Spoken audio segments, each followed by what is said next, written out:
ఏ కష్టం వచ్చినా నేనున్నానంటూ ముందుకు వచ్చే మంచి మనిషి బాలినేని శ్రీనివాసరెడ్డి అని ఆయన సతీమణి సచీదేవి అన్నారు. 30వ డివిజన్ గద్దలగుంట పరిసర ప్రాంతాల్లో సచీదేవి ఎన్నికల ప్రచారం నిర్వహించారు.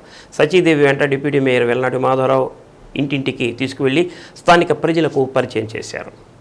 సుమారు 3 కోట్ల రూపాయల అభివృద్ధి పనులు నిర్వహించామని, నగరాన్ని మరింత అభివృద్ధి చేయాలంటే బాలినేని శ్రీనివాసరెడ్డిని ఆరోసారి గెలిపించాలని కోరారు. ప్రతి ఒక్కరూ వైసీపీకి ఓటు వేయాలని అన్నారు.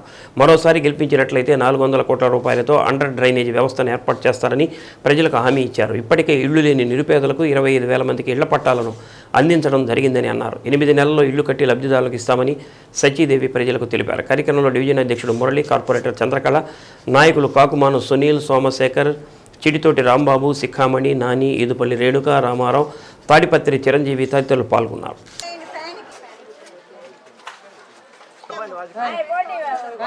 మీరు చేయటం కాదు, నిలబడి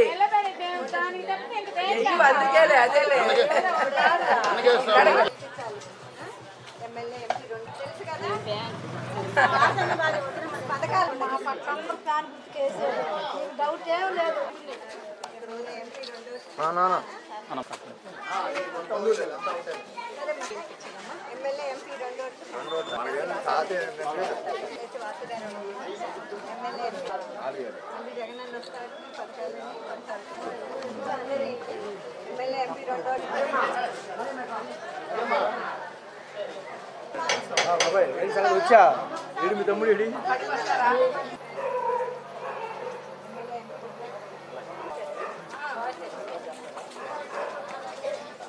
పిలుస్తాం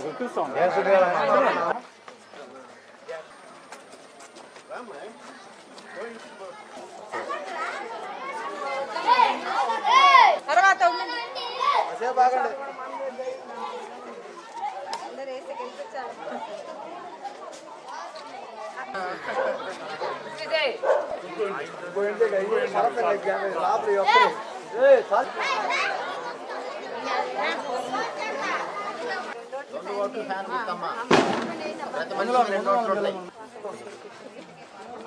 అవునా